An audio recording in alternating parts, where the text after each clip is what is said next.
Lava Road. This track is one of the most challenging layouts in all of CDGP.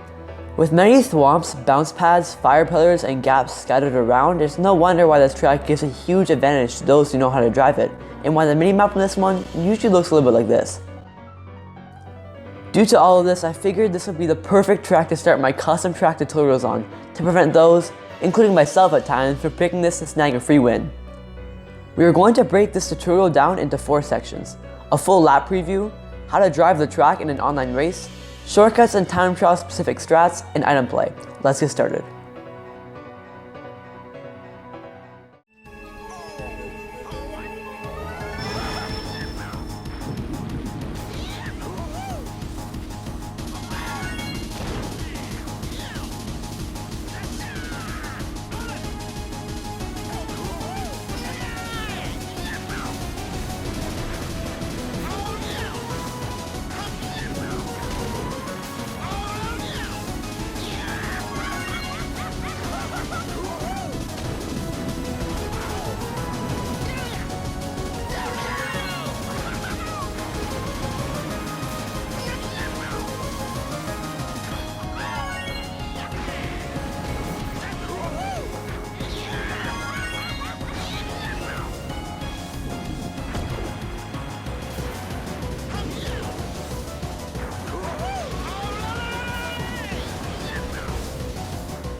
For the first turn, it all depends on your starting position, as the first item set is right at the start of the lap, but the end goal is to be aligned for this bounce pad.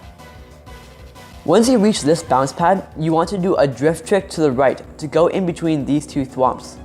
Not only are these thwomps going to be down lap 1 when starting in the front, but this gives you a good alignment for the Shroomus turn skip. Once you land, you want to hop over this bounce pad and wheelie towards the boost panel. For this turn skip, you want the boost from the boost panel to still be present once you hit the bounce pad. This is how you get massive air to perform this shortcut. In order to get this consistently, you want to be in a wheelie the whole time while approaching the bounce pad to max out your speed, then drift towards the bounce pad right before hitting it. If you drift or hop too early or are not in a wheelie, you will not be fast enough to clear this. However, if you happen to get no air upon attempting, release your drift in midair and hold right to recover. If you are not comfortable with doing this turn skip, simply drive around the bounce pad and get a mini turbo towards the next boost panel. After this boost panel comes the first main set of fire pillars. If you look very closely and turn your brightness up, you can see the black circles on the road. This is where the fire pillars go up. The safest way to consistently avoid them is to go in between the first and second one on the right. The best way to do this next turn is with a soft drift, which can be performed by holding 45 degrees on your joystick. Once hitting this boost panel, you want to wheelie, then drift hard right to perform the next turn. You always want to take the right boost ramp here. Taking the left one is hard to do without falling off and gives you a poor alignment for the bounce pad section. For the right ramp, you want to go off the left side of it and hold down or right in midair to land on the track. If you hold left, you risk falling off through the middle gap. Just watch out, as there are 2 fire pillars that spawn towards the left side of the ramp, and if they are up, I suggest playing it safe and going towards the middle instead. Next, there is a set of thwomps that have just more than a Funky Kong width in between them. Be extra cautious here, and if the thwomps are going down, do not be risky and allow yourself to go in between them. For this bounce pad section, you want to be aligned on the very right side. You want to hop onto the first bounce pad. This will ensure that you clear this section with only 3 bounces instead of 4. After clearing this section, you have the next set of fire pillars. If not blocked, you want to stick to the very right side of the road and go inside of the fire pillar. If it is blocked, however, going in between the 2 fire pillars on the right is the way to go. Moving on to this sharp right turn with the bounce pad. I suggest avoiding this bounce pad to evade any chance of falling off by getting a mini turbo, doing a wheelie, and hopping over the gap to the right of the bounce pad. If you do not want to attempt this, I suggest just driving around the bounce pad altogether. The bounce pad afterwards, however, you want to trick off of it to cross over the lava. Then upon landing, go wide of the bounce pad that is on the left side and get a mini turbo. The best and safest way to take this ramp is on the section that is sloping upwards. This will send you in between the two potential fire pillars that will send you off if you hit them. The next turn is very long and wide, so it's best to do an instant drift here to align for the next boost panel ahead. Now the ending section here is pretty difficult. Starting off, there are a lot of gaps on the sides, mostly on the left side, so sticking to the middle or the right of the road is important. Once you hit the boost panel, you want to start a wide drift to the left and get a mini turbo. You want to aim for the edge of the hole, release your mini turbo and wheelie over it. However, messing this up can lead to you falling off, so the safer strat is to just get a wheelie, then when approaching the gap, hop to the left and get a mini turbo. Right before this last turn are these two thwomps. I recommend trying to avoid going under these guys as they go up and down very quickly. Finally, the last turn has another set of fire pillars which has very little space in between them. The best line to take is in between the first and second fire pillar on the right. However, be careful as this is a popular backspam spot and taking this turn differently can be difficult. And yeah, all of that is just one lap. Yeah, this track is pretty crazy. There is a big shortcut on this map, though it is very difficult to perform consistently without a lot of practice. Therefore, it is never really seen in low tier play. There are two methods of performing this shortcut. The first method is done by aligning on the right side of the bounce pads. This time, you do not want to hop onto the bounce pads and you simply want to drive towards it. Right on the third bounce, you want to do a spin drift. This technique takes precise timing and a lot of practice.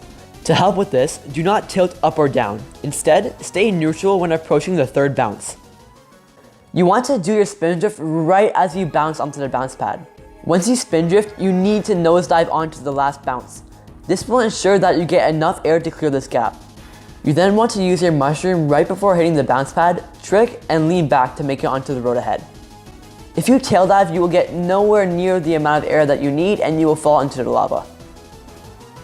The second method of doing this shortcut is slower but a bit easier. For this method, you will bounce 5 times. You want to start more towards the left side of the bounce pads. On the first bounce, drift left towards the left edge. For the third and fourth bounces, you want to hold right and back. The objective here is to land on the very right edge of the bounce pad section. If done correctly, you can simply shroom right before the final bounce, trick and hold back to make it across. Both methods of this shortcut take a ton of practice in order to get consistently. Although the first one is hard to time, if you fail the spin drift, you can simply recover by just going forwards.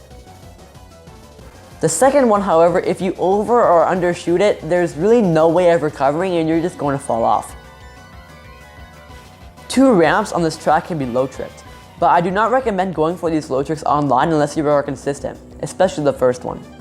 Both can be done by aligning to the very edge of the ramp and timing a hop as you trick.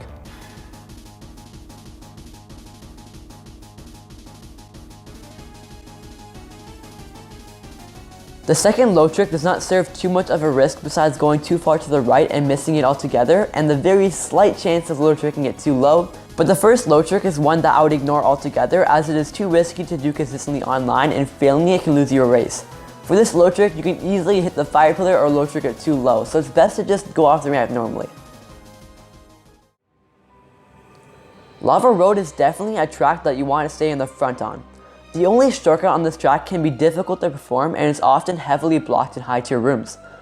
On top of this, playing this track in the pack can be very difficult as you can easily get bumped into obstacles or off the map.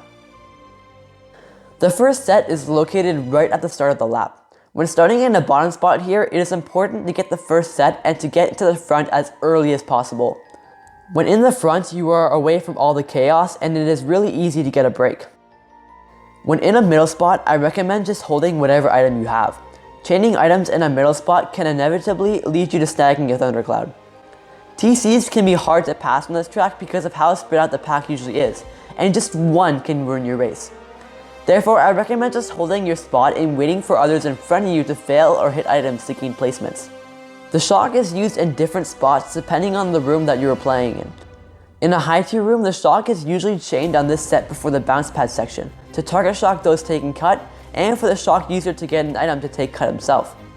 This is also the best spot to use your bullet bill as you go really slow in the bounce pad section and there is a high chance of a shock, so you can gain many placements by using it here.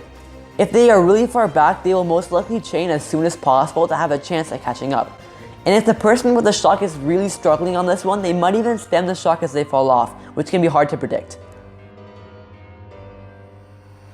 And that wraps up this one. I hope this helps you understand how this track is played and makes this less of a free win for experienced players.